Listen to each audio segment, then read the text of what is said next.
Hi and welcome to the podcast. My name is Isabel Ross and I'm the coach at Peak Endurance Coaching. Episode 102 is a fun interview with Stephen Redfern and Nikki Wynd. Ron Tait also joins in with some questions as co-host. In this episode, we discuss the recent 48-hour Australian Track Championships in Canberra. Nikki and Stephen both came second in their respective fields. And I find it really interesting to hear the different perspectives of the veteran of 48 hours, Nikki, compared with Stephen, who was actually running his first 48-hour track race.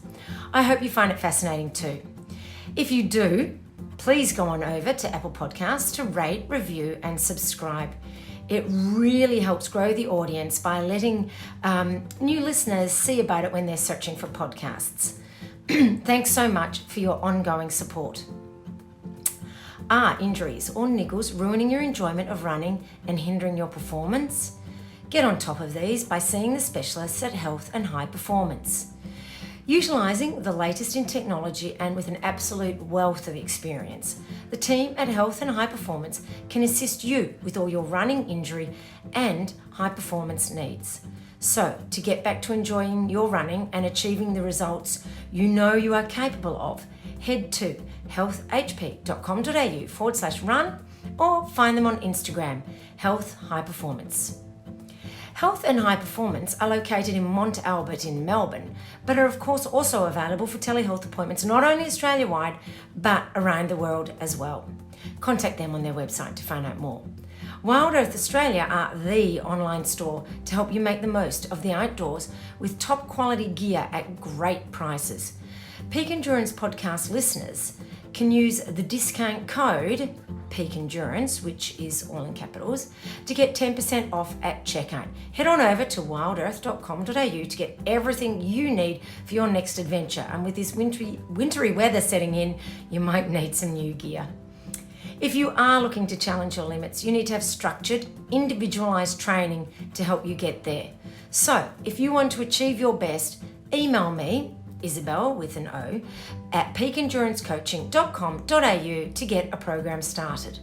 I hope you enjoy this very relaxed and informal chat. As always, if you have any ideas for future interviews or topics, please let me know.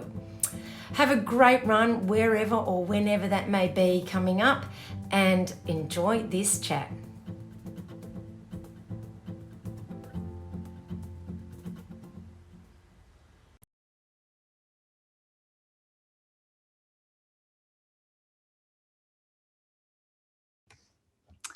Hello and welcome to the Peak Endurance Podcast. Today with me, I have Ron on my left, Nikki on my right. You got to speak. Hello. Because it is actually an audio podcast. And with us all the way from Sydney is Stephen Redfern. Hello, everyone. How are you going, Stephen? Going really good, thank you. Just enjoying getting back out of the long run and just having some fun, just recovering and building back up again. That's right, because the reason I've got you on the podcast and Nikki, and Ron's just here because why the heck not? I just turned up. That's right. Is because you and Nikki have both just recently been in Canberra doing the 48-hour track race. And just we'll pause for a second because that's deserves a bit of a celebration. Yes, I think we've been open to champagne. Because, without doubt, Nikki and I always have to have a reason to drink. Well, actually, we don't. So we're just making up reasons now. Yeah, any excuse will do. I'll do the honours today. You do that. You keep talking. I will, because I'm good at that. Pardon me. So you both did really well. You both podiumed at the 48-hour track race. So, Stephen, do you want to tell us what your result was? Yes, I managed to finish in second place and with a total of 326.4 kilometres. Sorry, how many? 200 what? 300. 300? 326.4 kilometres. Wow, that is awesome. Well done. Is that the furthest you've run? So officially, yes. In an actual race, that would be my furthest I've now run outside of the Hong Kong 4 Trails, which was just shy of 300 Ks. Yeah. But unofficially, still short of my Garage Ultra, which was, as we're speaking, exactly 1 year ago today. Oh, wow. Well, there you go. Oh, awesome. And how far did you run then? I'll put this in the fridge. That was 360 kilometres, but that was over 4 days doing 90 Ks a day. Right. And that was in your garage. And how long was the little circuit that you did? So that loop was a mere 32.5 metres in my garage. Oh my God. Sorry, I just don't know how you could do something like that. Anyway, congratulations on the longest official race distance. So Thank you. in saying that, congratulations. Cheers. Cheers. Cheers. Cheers to you. I'm feeling a bit left out. I should have told you. Can you quickly text Penny and get her to bring you in a drink? I probably could. That's okay. I'll watch you guys drink and enjoy. So Nikki, you also came second. I did. Yes. Yeah. Yes. What distance did you get? So I was just under 305 Ks. I think it was like 304, 900 meters or something. So just under 305 Ks. And what is the furthest you've ever run in a 48-hour? 343 Ks. So Oh, a bit wow. short of a PB, but I was pretty happy with my result in the end. Yeah, Yeah. and we'll go into that in a little bit. Were you happy with your distance, Stephen, or were you hoping for more? Is that what the plan, or is that exactly what you were planning for? Like, how did you feel with your result? I mean, it's an awesome result. I'm just wanting to know what it was for you. So going in, first time being a 48, and not really sort of knowing how it all pan out. I was sort of in my mind, I had a bit of a larger total, just watching what others had done in the past, but realising that an event like the 48 is certainly not like a 24, and really had to reassess how we went into the second half of the race. So in the end, I was really happy to actually pass the 200-mile mark, which seems to be a bit of a milestone. So, and with that, I think I learned a fair bit about what to experience in that second day, and possibly on how to approach it, going back and doing it again the next time. I didn't realise it was your first 48 hours. So how did it differ for you from a 24-hour, obviously, other than it being double the amount of time? In what way did your strategy have to change? My strategy pretty much stayed the same, but I realised my speed really dropped off.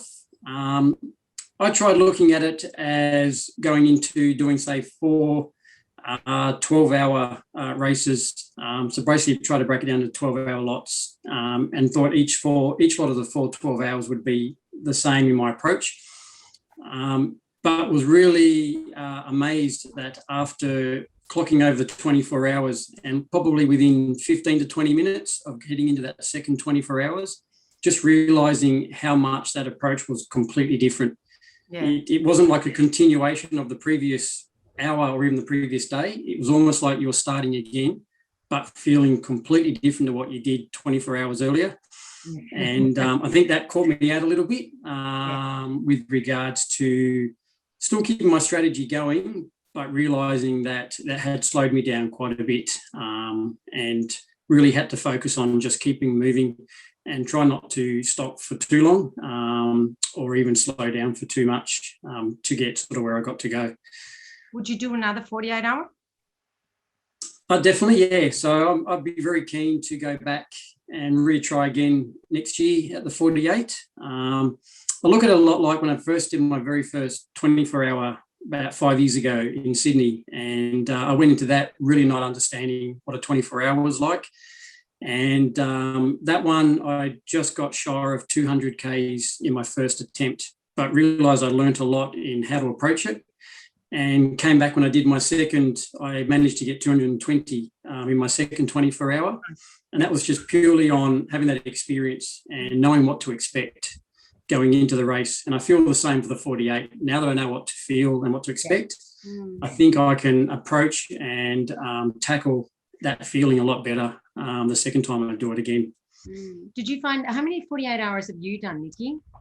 This was my 5th, I think. Oh my God. Scarily enough. Wow. Yeah. Sucker for punishment. Yeah. So I think I think it was my 5th, but I've sort of had probably 3 good results, 2 results where like an injury, and the other one just wasn't feeling it on the day. But I think you learn from each race, and I think you have to approach it totally different. I was going to ask that. So you after your first one, my first one was my best result. Oh wow! Funnily enough, maybe because I didn't know. I don't know. Maybe because you didn't know what to expect. But like I think from every race I have learned how to approach it different, and I think my race strategy I'm happy with, but I had like stomach nutrition issues and very bad feet issues, so I need to work those things out for me. So that's what happened this time, isn't it? You were off the track for 6 hours vomiting. Yeah, so sick, weren't you? Sort of 6 to 8 hours. I think I went from 10 o'clock at night and got back on about 6 the next morning, because I kept trying to go back out there because I was vomiting and I'd feel better, but then it was like once I got running again, whether just things were moving around in my stomach, and I got to the point that I said to John, I took some tablets and I said I have to lay down and just sort of see this out. Yeah. And then I did come good, but it was just that waiting game of. What sort of tablets did you take? Cassie Smith, I don't even know what she gave me. Like she gave me doesn't sound dodgy at all. Gave me something along with Panadine 4 and said, take this. Panadine 4. You'll feel better. Wow, that didn't make you just sleep. Yeah, exactly. Yeah, well, it's funny because at one point I did feel really tired, and someone said that'd be the Panadine 4. But whatever she took for my stomach, I think it was just a matter of time of just trying not to eat, because I couldn't get food, drink, anything down. So once it settled, I was in like a different person. Oh, awesome. Yeah, so I felt really good. But it's just you lose that time off the track. Yeah, Stephen, how did you approach the running? Did you have a set strategy in mind as far as running and walking or pacing for a particular time? Yeah, I did. So I went in using my 24-hour, my 24-hour sort of strategy.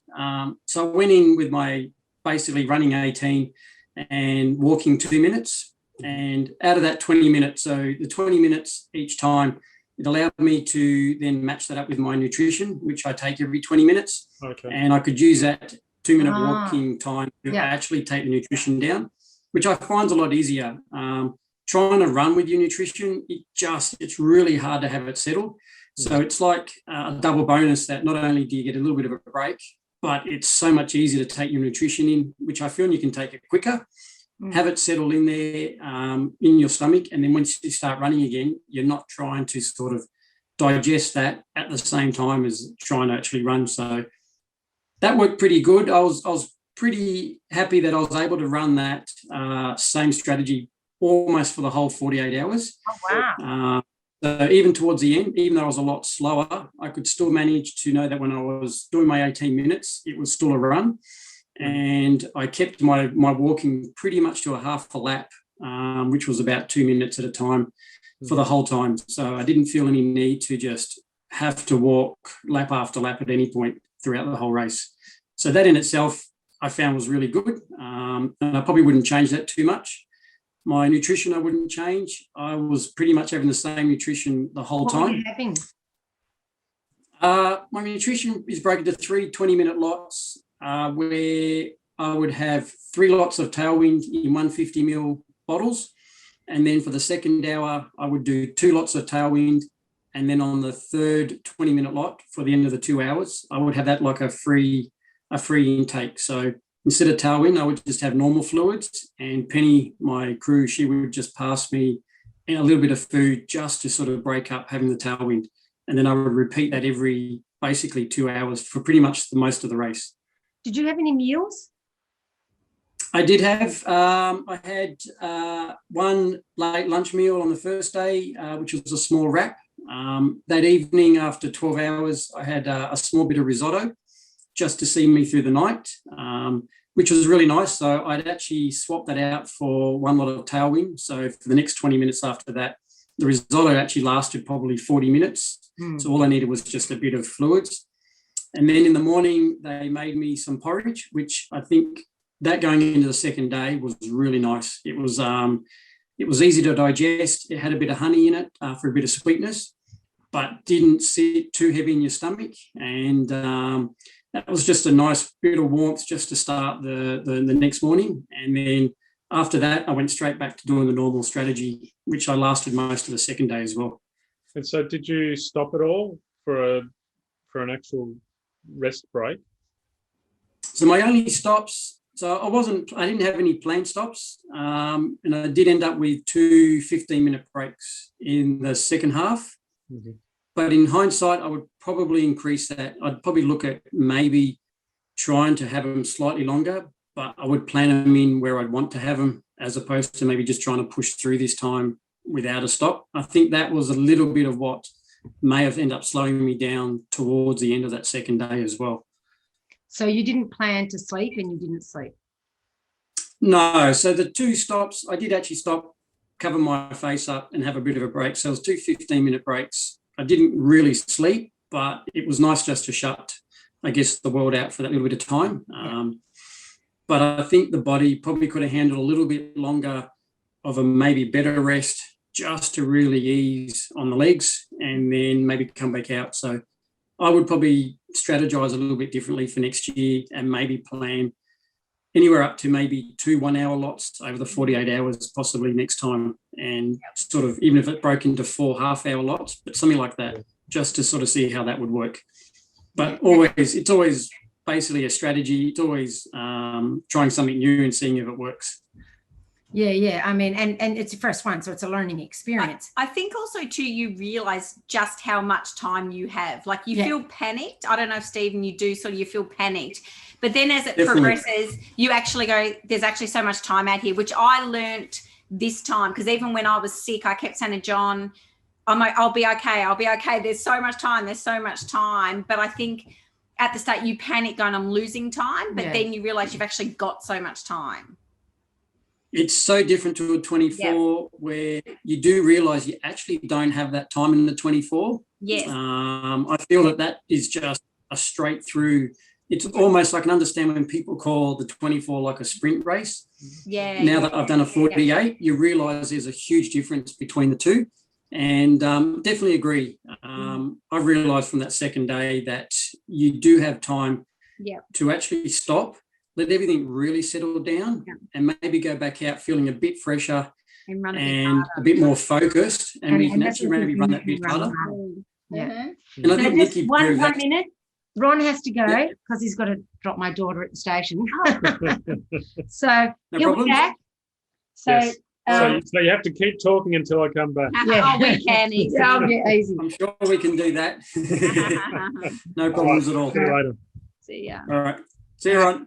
Oh, Ron, did you want to just get Anyway, so Nikki, in talking about, nutrition with Stephen, what's your nutrition like? Because he uses Tailwind, but I don't think you use liquid nutrition as much. So Stephen and I did have a conversation, because we did share the day before together and chatted, and we actually sort of went, we've got similar nutrition. So where Stephen had his Tailwind, I have gel. So I usually use the SIS gels, and I tend to go on every half an hour. So on, say, the SI gel. SIS, SIS, the running one. Before. Yeah. So on the half hour, I would have a gel. Yeah. So 10:30 have my first gel, and then at 11 o'clock I'd have a piece of food. So that might be like a few Pringles or a bit of fruit, or sorry, I didn't know Pringles was food. Yummy food. It's great food.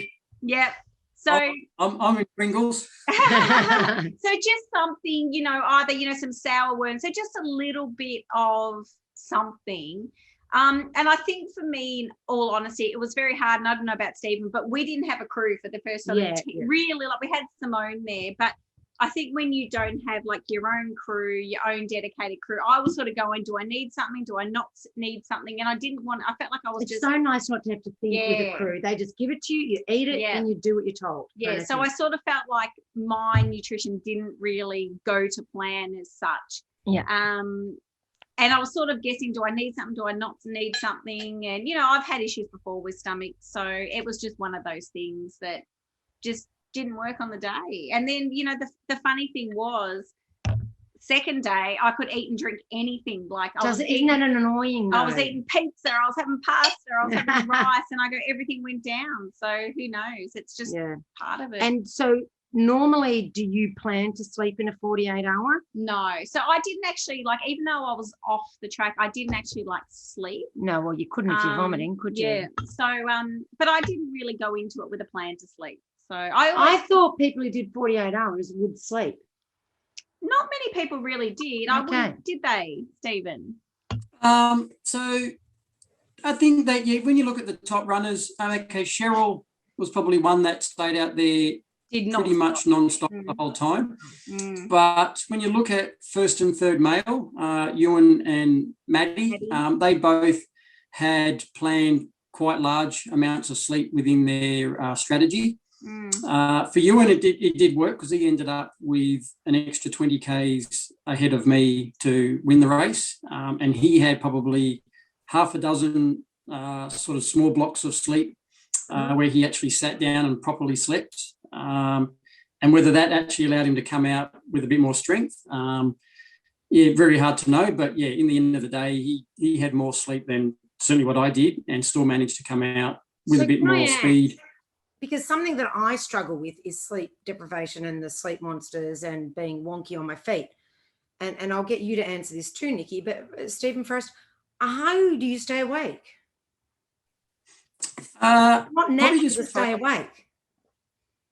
I didn't find that too bad. The 2 times I stopped for 15, both on the second night. One was a little bit early. That was probably around the 10 o'clock mark. And then my second one was probably around, I think, close to 4 in the morning. But outside of that, I feel focusing on just what you're doing, especially keeping up. I was quite happy to keep up with that strategy of running 18 to walking 2. So that really made me focus on what I was doing every 20 minutes without really getting into that sort of drone of the same laps in, laps out, which at that time of morning on a second morning would probably want to send you to sleep. So I did find that was enough to keep me focused on the event and actually what I was doing. And then as soon as the daylight came, especially even at the end of the second day, going into that last 4 hours, I was wide awake again. As soon as the sun was up, it was like I could have gone all day. But it's not magic for me. I want to know where the magic is.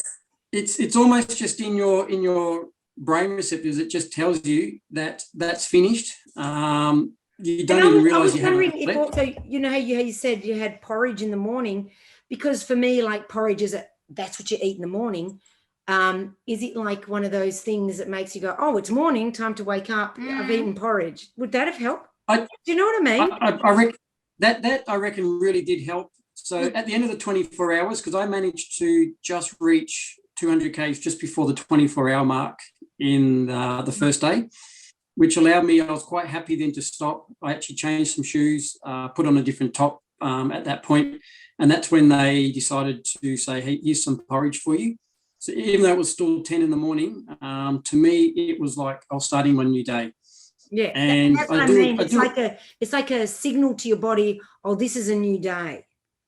It was. So I put on new shoes. I put on a new top because it was warming up again. Had my porridge, went back out after 15 minutes, and it actually felt like, as much as it was tough, it did feel like a whole new day. And I even forgot that you hadn't even slept the whole night before. And it was like starting all over again. And that got me through to... That got me through to probably 10 o'clock that night before I really thought, okay, I need to have a sit down and maybe just shut my eyes for 15 minutes. And that was probably my first time. At all? I do have no-dos. I had 2 lots of no-dos on the first night. And then I took 3 lots of no-dos on the second night. But finding them, further you go into an event like that, and I found that out at Hong Kong 4 Trails, the more you go in, the more you probably are tied within your body, not that you may realise. The no-dos actually don't work nowhere near as strong as what they would when you're alert. Yeah, I personally don't find no-dos. I don't find no-dos works for me. So that last lot, which I took at about 4 in the morning on that second morning, almost doesn't do anything. Yeah. They're not quite strong enough to really kick in. Yeah. And I think you need to find something else, be it like a piece of normal food. As you said, have something that puts in your brain that you're about to start a new day is probably the better way to go. But the no-dos for the first lot, definitely no problems. But yeah, as you go on, and I found that out on 4 trails going into that third morning, I had 2 no-dos which literally didn't do anything for me, and I was still actually running on that track after, I think it was about 48 hours, and we're just coming into daylight, and I swear I was actually sleeping while I was running for a period of time. Yeah. Even to the point where I had to stop. Yeah. What do you? Oh, do you want me to get Ron to get some more champagne? No, right. Yeah. What do you do for staying awake? I honestly find I don't have an issue. Like I don't. Really? I feel while I'm moving, I don't feel tired. I don't even remember. I don't think I had any note. I did have some coffee, some iced coffee, and some. Yeah, but those iced coffees coffee. probably don't really have that much caffeine. But I actually realised by the time I got home, I'd been awake for 61 hours. Holy moly! But I actually find while I'm moving and while I'm going, I'm fine. Like, and probably a bit like Stephen said, I had so many different strategies like I was doing that it's like your mind's just ticking over and you're busy and you're not thinking about sleeping. And then definitely the further you go in, like even on the second night, it's like, well, I've just got to get through tonight. And we're finished at 10 o'clock. And I think having that 10 o'clock finish. That would have been nice. Yeah, to know. it was. Because as soon as rather the than sun, a midday finish. Yeah, and as soon as the sun came up and it was such a beautiful morning on the Sunday and the fog was rolling in and it was like, we're nearly there. And you've got everyone too around you. Like, this is it. We're getting there. We're nearly there. So, yeah, you just keep pushing on, pushing through. Yeah, fair enough. Yeah, go on. To say it was quite surreal leading into that early morning on the second day when, as Nikki was saying, when the fog was rolling in. I feel we were down to probably only about 5 of us left running around the track at that period of time. Yeah. It was really quiet and calm. Yeah. And it was quite funny that as soon as the sun popped up, everyone then pops out of their tent. And then there's like 4 times the amount of people on the track. All of a sudden, you've got 20 runners running around the track, which an hour earlier, there was just nobody there. So that was quite... I found that quite funny watching how people just came out of their tents as soon as the sun popped up and then started running around like it was a brand new race. All right, Ron's back. Hello, hey, Ron. No, people were, like I've done a 24-hour track race before, and people ask me, why would you want to run around a track for 24 hours? So clearly the question is, why would you want to run around a track for 48 hours? And I see the appeal, like I do get it. But for the listeners who maybe have never done a track race, talk to them about why it's a good idea, because a lot of the listeners do trail ultras, but there is something special about running on the track. I've certainly never done a track race before. No, you haven't lived, Ron. Yeah. You don't know what you're missing out on. Should I just go straight into a 48 Yeah, hour? I reckon. Go hard. Go hard. Thank you. Go to the top. Go, Shaggy. You go. So, all right. So yeah, Shaggy, tell us why it's great to run on a track for 48 hours. So I find myself, I basically started being a trail runner, but I really enjoy doing a track run. It's about that mental strategy. It's trying to find out what you're capable of doing, where you take everything else out of the mix, and it's just purely running with no end goal. So there's no finish line, there's no end, there's no start or stops. It's just continual. So I like the idea of what is actually possible. And when all else feels like it's failing, it's how much and how further can you push your mind to keep you going, to see what you're actually capable of doing. That's right, And because you're not having to deal with technical trails or where you're going or anything like that. It's just you and the track. You and the track, so it's right. No navigation, no having to think about that. Not even having to really think about your nutritional strategy, because you have a crew there generally, you have your tent there, it's always available. Yeah. So all you have to focus on is purely the distance of what can you actually achieve within that time frame. And whether that's a smaller amount or a larger amount, it doesn't really matter, because everyone would, I feel, when you see them out on the track, they all have their own goals of some sort. And most people, when we finish the 48, and all results range from as low as 95 Ks for the 48 hours up to Ewan, who did 345 Ks, and everyone finished with a smile. So you could see that most people were happy generally with what the result that they got.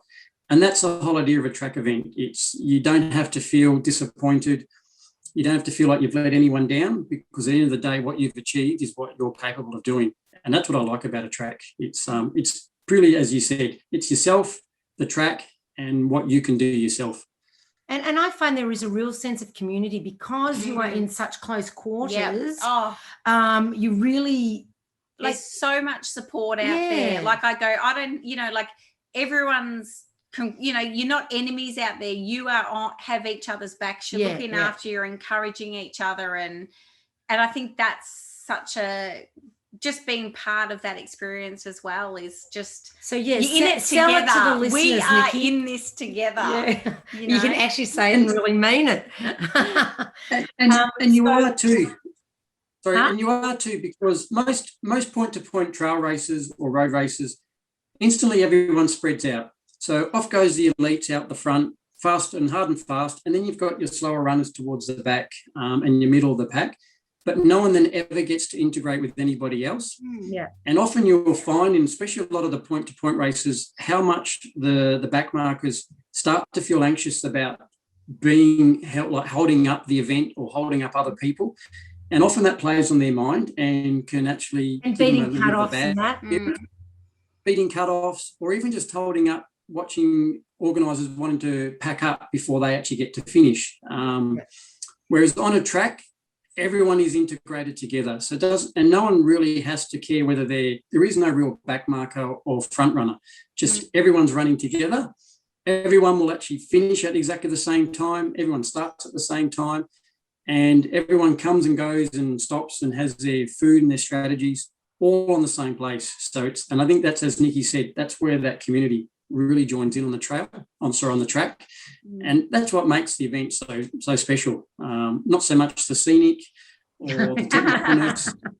Everyone's crew, everyone's crew, like they no matter who other. You're crewing for, everyone's clapping you. And I know so many people I didn't even know were like by the end knew my name and go, you're looking good, and and I go, even that, I go, they're there looking after other people, but they're still wanting us to do well. So that encouragement, it is really different, isn't it? There's something different about track racing. It's I felt the community was what made it for me. And it's just, it is like Stephen said, it's just something keeps drawing you back, because like I know for me, it's like I can go there. I don't have to think about trails, getting lost, carrying my nutrition, wearing a pack.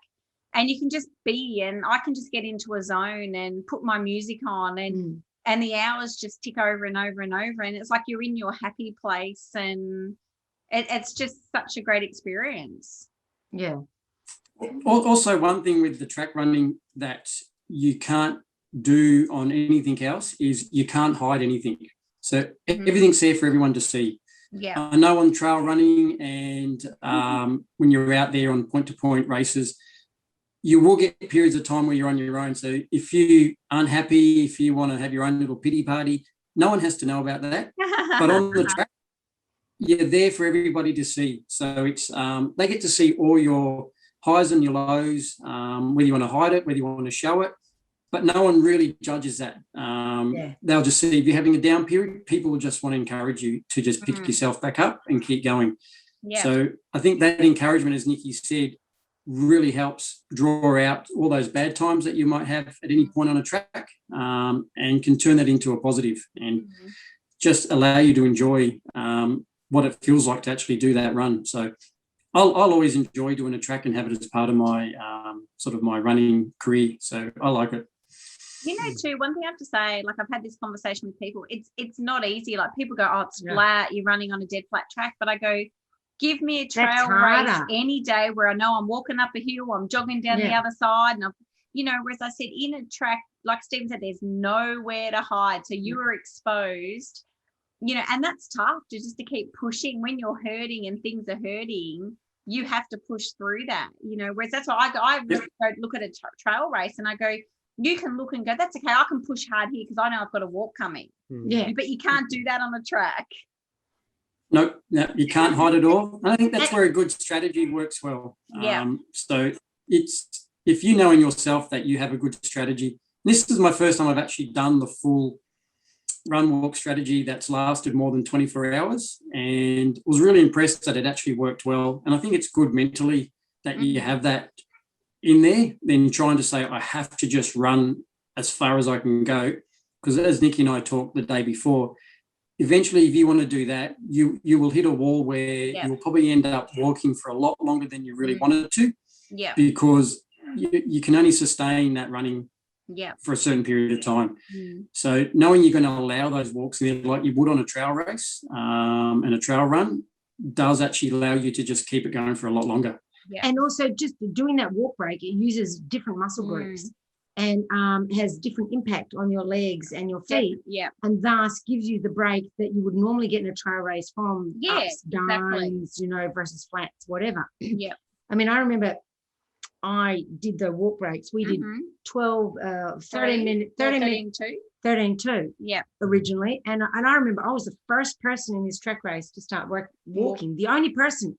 Nobody walked for the first hour and a half, but I just did it, and it paid off in the second half. And we had that conversation, Steve and I, going, the more you're walking from the start, it's going to be so much better for you in the second half of the race. It makes such a difference.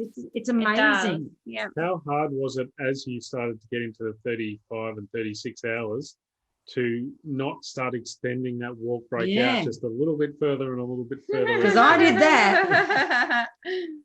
That's no man's land for me. That's no man's land. It's like you're not nearly finished. It's a day's work to go. And 36 was a bit of a funny time. So going 36 to 40, that was my trying to head into the 300K barrier, and which just felt like it just took forever. Yeah. But I really focused on just holding that strategy because I felt like my nutrition didn't change. So I was happy to keep taking my nutrition every 20 minutes. So it allowed me just to break that race down to 20-minute lots every time. So I never really looked or thought past 20 minutes at any given point. So even going through the 36-hour mark, all I could focus on was just 20 minutes. That was 18 minutes of running, no matter how slow the run might be, but I still didn't force myself to walk any of that point, and knowing that I will actually get a chance in under 18 minutes, it would be 7-8 laps, and then I get to have a half a lap of walking. And that's all I focused on. And as soon as I did my half a lap of walking, came back around, dropped off my bottle, I could just focus on another 18 minutes. And that just seemed to be what kept me going through that sort of real sort of dead period, which was, as Nikki said, no man's land, being sort of 36 to 40 hours. You're so far into it, but you're still so far from the end. Like, and that's harsh. I think you just got to almost just go hour, get through this hour. Okay, let's reassess. We'll get through the hour, the next hour. And I kept saying to myself, I think there was one point, it was like, okay, get to 40 hours. Okay, I've got 8 hours left. And then it was like, okay, get to 44, and there's like one more turnaround, and then it's like, then the sun's going to be coming up. So I kept giving myself little goals to just get to that point, then get to the next point. And you have to have something sort of to look forward to. There was so much, as like exactly the same as with Nikki, there was so much difference at any point, being it night, day, change around, the fog was rolling in, somewhere within there you'd have a milestone to come up, so you'd focus on that. You'd focus on, well, I'm coming up to a point where I can have something solid as well. Being so much to that, at no point did it feel like that you were trying to focus 3, 4, 5 or 6 hours ahead, because there was so much in between that you didn't get a chance to look that far ahead. So that just seemed to disappear the hours a lot more, I thought, than I'd ever expected in a race of that length. So it's that worked really well, and a lot of that I would take into the next year. It would just be, as Nikki said, your feet really get hammered in a 48. That was probably the sorest my feet have ever been. Not so much as I got one blister between on my left foot, just between my big toe and my next toe. But that was the only blister, which once we popped, it was all right. But just the impact or impounding on the feet was something that was definitely new, and having to really sort of focus on that was a bit different. So it's, I'm not sure how you can change that, but more just, I guess, know that it's going to be there and just having to push through it and just sort of try and focus past that. May I ask, what kind of shoes were you wearing? So I started with a new Hoka that's out, the Mach 4. So it's like a slightly lighter version of the Clifton, and really as much nice padding as the Clifton? It's a few mils less. So Clifton's normally 32 to 27, I believe, from memory. And this one was 27 down to 23. So it was a 4 mil drop. Yeah, 4 mil drop. So what it has missing is just a mid layer that the Clifton has. So the Mach 4 doesn't have it, but it has a really light upper. So the shoe is a lot lighter while still getting that cushioning, which I really enjoyed. So I wore that for the first 12 hours. I did swap over into the Cliftons for the middle section. And then that sort of lasted for a point where I found that a little bit too narrow. So I went back to the Mach 4s for another 5 hours in the middle. So that you found the Clifton narrower? Narrower. So that the slight cut on the Mach 4s is a little bit wider around the front. So you actually have a bit more room for your feet to expand. And realizing that it didn't take long for my feet to sort of feel like it went up half a size. So as soon as I put on my Cliftons, being, I guess, fresh, they weren't actually loosened up. They felt tight quite quickly. So I had them on for about 8 hours, went back to the Mach 4s for about another 5. Had decided going into day 2 now that I was going to put on my Bondis, which was okay until it bucketed down rain and they just got drenched. And after 3 hours of running in wet shoes, you just had to take them off. And there was basically 12 hours left then. So I put on my Mach 4s again, which I found was actually really nice for the whole rest of the race. So I ended up wearing them for probably 29 hours overall for the whole out of the 48, which I really enjoyed. And so I reckon if I had, I was to say, if I had 2 lots of them, I probably would have just cycled through both 2 lots of them just to give them a break if I had it anything different. Now, Nikki, you said you got sore feet. Oh, I would have to say, I don't want to put people off. The pain of my feet would have been like a 12 out of 10. And I go, the second 24 hours, I actually did not want to stop because I don't know if Stephen felt this, but when you'd stop, then to start up again, it's worse. It was like I could barely walk. And look, I don't know why. And I know I've had it. It's happened before. And talking to the podiatrist at work, he goes, it's basically just the trauma of So when you say you had sore feet, was it like burning on the feet, or was it like the plantar hurting? What was it? Well, I had a lot of really bad blisters. I had a lot of blisters for whatever reasons. Like my feet were covered in blisters, so there was that, which I did sort of pop and treat them and fix them up. But then I think it was just the friction, and then on both the bottoms of my feet, it was like I had calluses with blisters underneath. So it was like just the impact of my feet, and it was just like such excruciating pain. I did wear like the Hoka. I started in the 7s and went to an old pair of 6, but I'm even in the process now. I think I'm going to look at trying different shoe models, and maybe from talking to my podiatrist at work, just I think like I've always worn the Hokas, which have been great, but maybe it's time to try just something else. Different and to swap it in an 8 maybe. Yeah, so a difference, because I think a lot of the shoe brands now do like a sort of a Hoka, as in the more cushioning, and I think I just need to try something else. And sometimes it's just having that different model under the foot is a slightly different mold, and so therefore it's just different and it changes things. And that's what my podiatrist sort of suggested to me. So I excruciating pain. So you had just like the most awesome run ever, yeah, didn't you? Vomiting, blisters all over your feet. Sounds wonderful. And it was funny because Cassie Smith said to me, she goes, all I remember you were saying, because when I just wanted to, in the end, I said, right, I just want to get to a 300 Ks. At 300 Ks, I said, I'm taking my shoes off and I'm wearing socks. And I was like, no, you leave your shoes on. I was like, do I have to? Like, all I wanted to do was get my shoes off. But wouldn't your feet hurt more without shoes on? No, well, I think too, because I wear orthotics. So I don't know if like with the orthotics and then with the shoes, like that double. But I just wanted to get into just get my shoes off.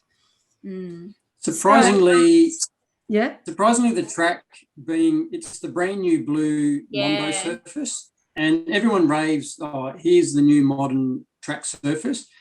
But the blue Mondo is actually a harder surface than what the old red yes. And someone did say, because a lot of people I think had issues with shins and feet and everything from how hard the track was. There's less spring in it. It's harder underneath the blue Mondo. And how long have they had the blue Mondo there? Pretty much 12 months now. So it's been changed to the more modern Olympic quality blue Mondo, which they talk about that being a faster surface. Now, the way we could see it is basically great for the guys wanting to do the sprints. Yeah. I feel it would give them more grip and more push off that surface, but overall for the longer distance, it has less cushioning underneath. So it didn't take long for that to feel like you were just purely running on a straight cement pathway for 48 hours. And I found that on the old red surface that you get, it does have more spring in it overall. And my feet did not feel like it had as bad as pounding on the older surface as what it did on this one. So whether that was a change for Nikki, because that would be your first big run on a blue surface. And earlier, like I remember saying to John, like really early, and you know when you do the old, my feet are hurting, but don't tell anyone. Like I'm going, what's going on here? You know, and I said, I know I've had this before, but never that early, you know, and I know from talking to other people, like, you know, they had sort of shin issues and stuff. And I think it was Billy or Martin just said, the new track is a lot harder than what they've had before. Yep. Yeah. No, in saying that, you're saying you've had a shin reaction. Reaction. So during the, I mean, probably like everyone, you obviously, when you run for 48 hours, you're going to end up with all sorts of niggles. And that's, I think, just part of what we do. And I did have, you know, a pretty sore shin while I was running. And then, you know, I rested afterwards and then I just actually went out for one run and basically the next day I couldn't walk. So I went to the physio. So he said it's just basically an overload from the 48 hours. So I did have a stress reaction, which I haven't ran since. I've had to not do anything for a week because he basically said, if you keep running on it, it will be a stress fracture. So it's settled down now. And then I go back to the physio on Monday and we'll just, hopefully it'll be okay to start running again. Yeah. And that's the thing. You've just got to be really careful. How's your recovery been, Stephen? The recovery's been good. I actually had the whole first week off completely, so 7 days without any running at all, which is the first. But that's why we're cheering. Yes. Oh, but I was really happy. I didn't feel like I was pushing myself to not do it. I actually really enjoyed not having the week, having the week of running. Were you like really, really tired afterwards? I was, yes. Yeah. So my Monday was a bit of a write-off after that. Yeah. So I found for the first 2 days, same as Nikki, I had a lot of very impacted stress, sort of soreness in my bones on my legs. Not so much my muscles were that bad, but I just felt my bones just had so much impact, soreness in them. And that took probably 2 days to really have that throbbing subside in the bones. Wednesday, the legs came good, but only just doing nothing for the rest of the week and just doing my normal walking. I did have one day where I was on my feet all day and I had noticed that by the evening I was really sore and really tired. So it gave me an idea that was definitely a good week not to run. Yeah. So I started running this week, but nothing too strenuous, doing average about 10, 11 Ks runs each day, but nice and steady. I had a day off midweek. So far total, I've run 57 Ks for the week, but feels really good. And I've just noticed that every day this week, it's just getting nicer and nicer. So, but I've just built it slowly. 57 Ks, and for some people, that's kind of their average kilometres, and that's your recovery week, right? So what was your, within your training, what was your average mileage? So my average mileage leading into it, I had probably close to a 10-week plan where I sat on an average of about 110, 115 Ks a week. Yeah. I wouldn't go above it.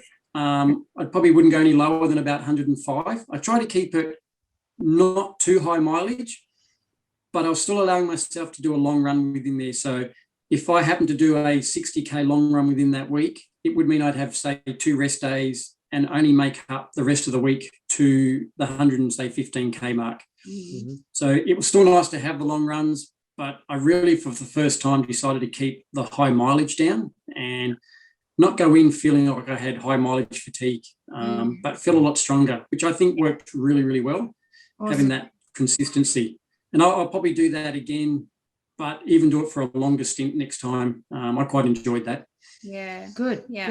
So, Nikki, what was your average mileage going in? Probably the same, because I think for me, I was training for Delirious West. So that was early Feb. And then when that didn't go ahead, I thought, well, I've trained, I need a race. So I sort of felt, I actually didn't do a lot really from mid-Feb to the race, because I had Hut to Hut in there. So I did a 50K race, and then I sort of didn't do much the week before. I didn't do much the week after.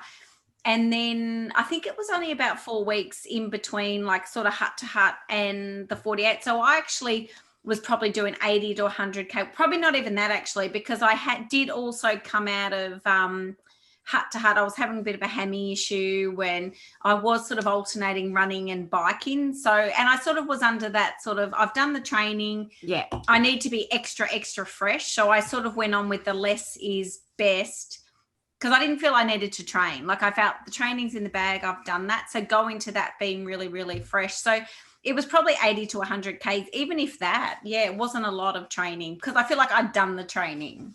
And I think when, like both of you, you've done a lot of training in the past, the miles are in the legs, the muscle memory is there. Yep. You don't need to be doing 100-mile weeks. A lot of people think, elite athletes need to be doing 100-mile weeks, every week. And it's just not the case if you've got the base. Yeah, no, I agree. And I actually think the way I look at it now, you can't cram it in. I would rather go into a race being over fresh than overdone, because I go, you're going to suffer. Whereas if you're a little bit fresher, maybe you haven't done as much, your legs are going to thank you for it once you get going. Yeah. Would you agree with that? I definitely agree that over cramming, I think that's out the window these days. You definitely don't need it. It's more consistency. It's if you can find a nice base to keep that consistency going, you don't need to, as you said, go to high mileage. I quite like the idea of not having a lot of highs and lows in your training, just keeping it steady. Yeah. And knowing it's for the long ultras, it comes a lot back down to the mental approach. It's not so much the physical approach anymore. As Nikki said, you're going to get sore throughout the race.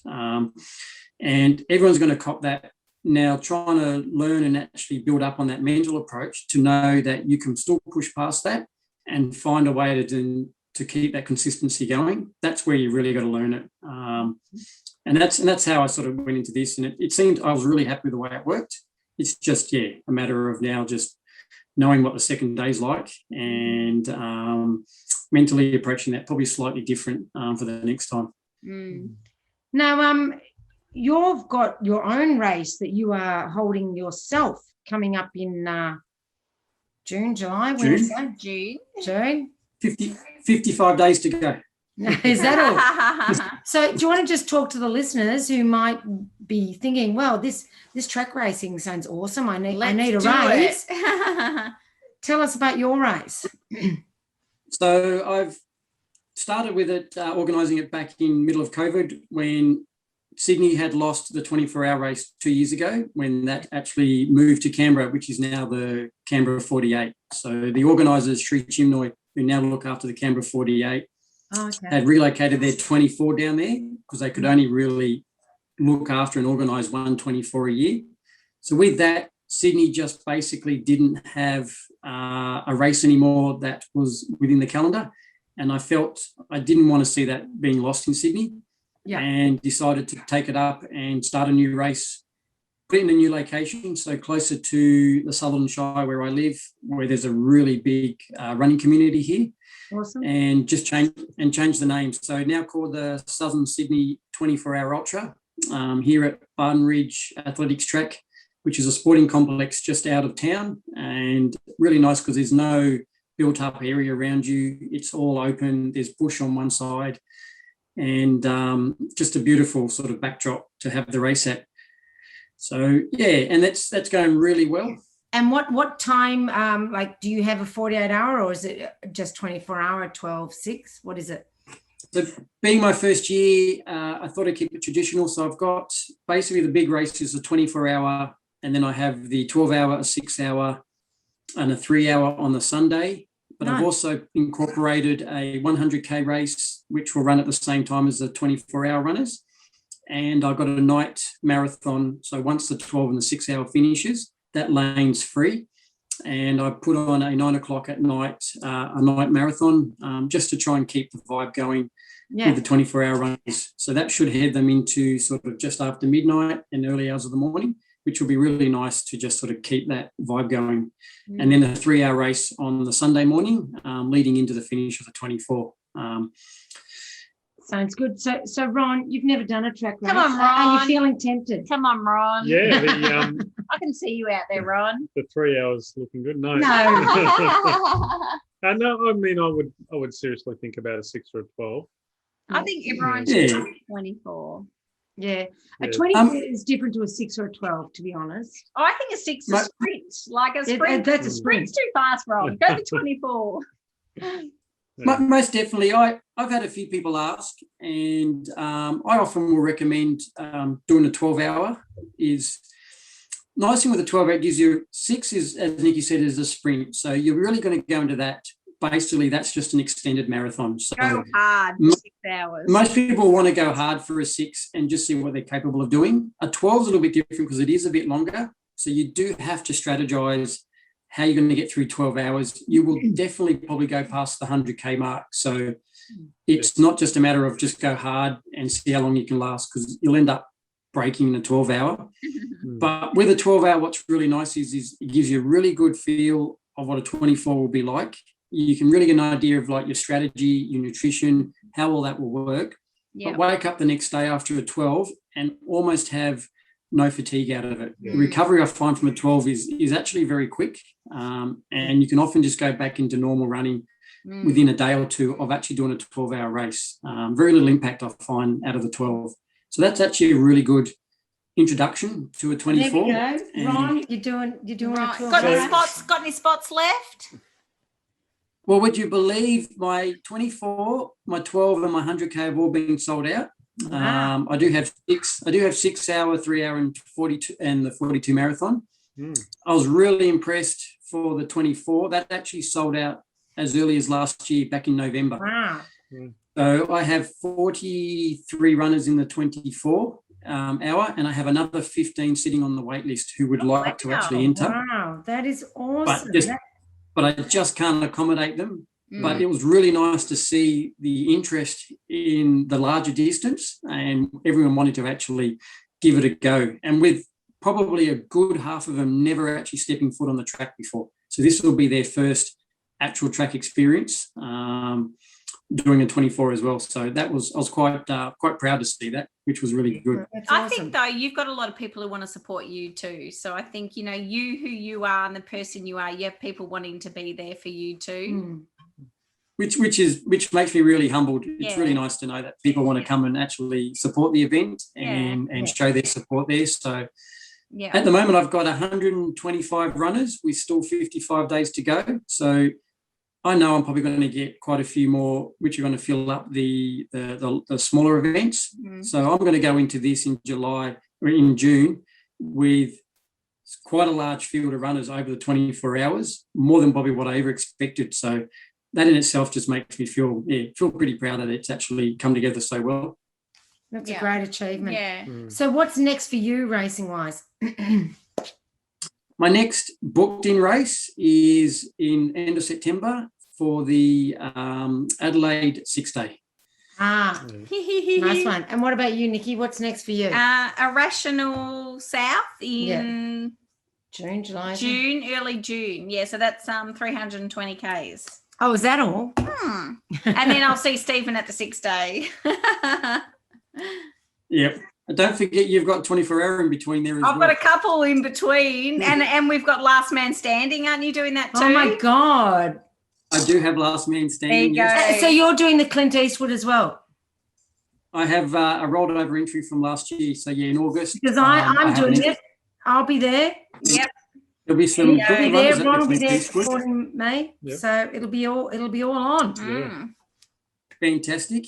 And for me, this is actually all a build up for a race for next year for myself, which I've been slowly organising for the last basically 12 months, but I've had on the plans for about 5 years. What's that? So a 48, so the 48, 24 going into a 48 going into a 6-day. Hear this. The 6-day is my lead into a bit of a larger race come June next year overseas. What race is it? It's the Sri Chinmoy 3,100 mile race. Oh,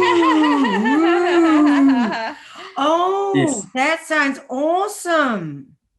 So I've already been reserved and allocated a spot come next year. I've been working with Sri Chinmoy Australia, who been working with Sri Chinmoy in America for about 12 months. And basically that's what this year is all about for me. It's my build up to that race for next year. And Awesome. even though there's no... I have to ask, what do you think with travel? What are you thinking? I'm feeling pretty confident that from what I can feel, travel will start to slowly open up from about October onwards this year. Because listeners, in case you don't know, Stephen works for Qantas, so he has a bit of an insider's edge on this one. So tell us everything you know, because we're all dying to travel. So what we can see is basically, I believe Qantas has a lot of talking with the government, and with the way Qantas makes their announcement, I believe they won't do that unless they feel confident from the government's point of view that they're all on the same plan. And Qantas is fairly confident that they want to start opening up their international travel come October this year. Awesome. So unless something, I guess, major changes, I reckon we would start seeing slowly that we will get travel overseas building up, especially with the vaccine opening up, them having some sort of plan with regards to showing that people have had the vaccine and able to travel. And that's still all up in the air, but I'm hoping, that's the case. From October, we should see it. So come June next year, I'd be fairly confident that we should be able to get to America and be able to, if we want to do the race, be able to do the race then. So, fingers crossed. What about me for March for Barclay? Yeah. Well, March for Barclays could be a lot better for next year. Understand this year everyone was hoping this year was going to be open, but we realised that it hasn't. I feel that once the government lifts those restrictions, and if they do that in October, that's the only thing that's holding us back is having those restrictions on overseas travel. I feel once they've lifted that, it's basically you will see travel open up, and it'll be up to the individual and wanting to travel, and basically if you're comfortable and if you've got the processes in place, so being the vaccine and having those quarantine times lifted. So let's see what October brings, but if it does happen in October, I feel confident for next year. And I think I have to. I do. Awesome. Well, thank you so much for joining us. It's tonight. You're welcome. Stephen, we really appreciate you coming on, and Nikki, once again, I always love to share a bottle of champagne. Yes, we do. Always a good excuse. It's like, oh, Nikki's coming over. Yay. Champagne, yay. So sorry, I digress. That's okay.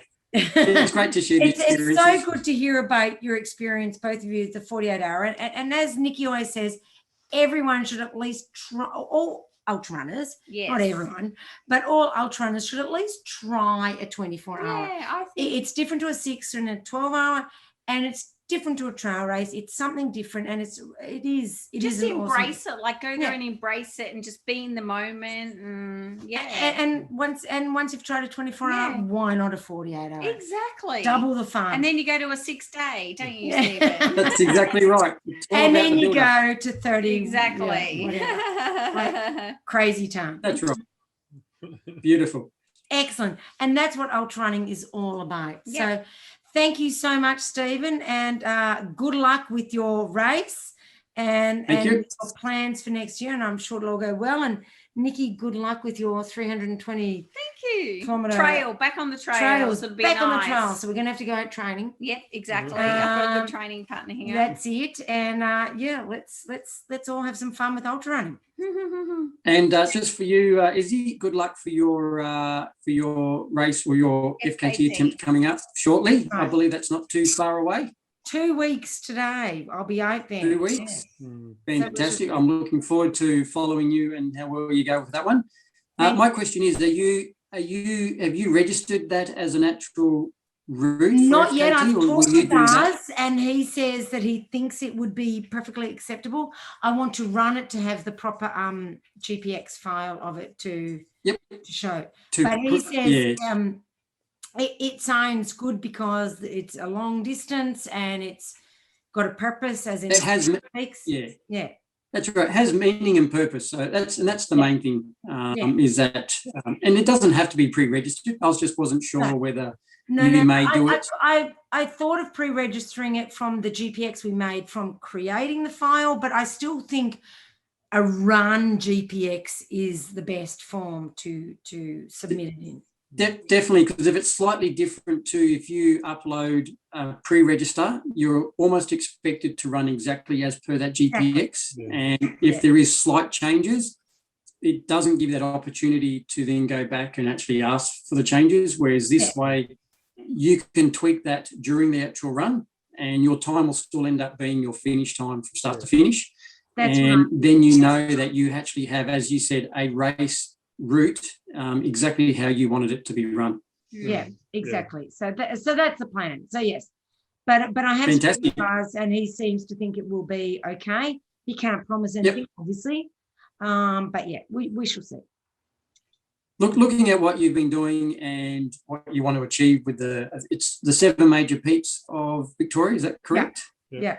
I can't see how that can't be accepted as a route, especially after seeing a few routes that have been entered here in New South Wales, which don't tend to have, some of them don't have as much purpose as I expected, but for something like that has meaning. So exactly right. I think you'll have no problems having that one accepted into the FKT files for a first run. Yeah. So that should be all a bit of fun, and so anyway, we're all good luck. Our running and everything's going well. So thank you once again. And we shall catch up soon, no doubt, to see how all your adventures are going. And Nikki, maybe we can catch up after your delirious east. Irrational east. Oh, I can't remember. Delirious west. Irrational east. I don't know. I'm getting confused. Anyway, we are so spoiled for choice. That is what. Thank God running's back and happening. Yeah. Mm-hmm. All right. It certainly is. And thank you. Bye. No worries. Thanks. Bye. Bye, Shaggy.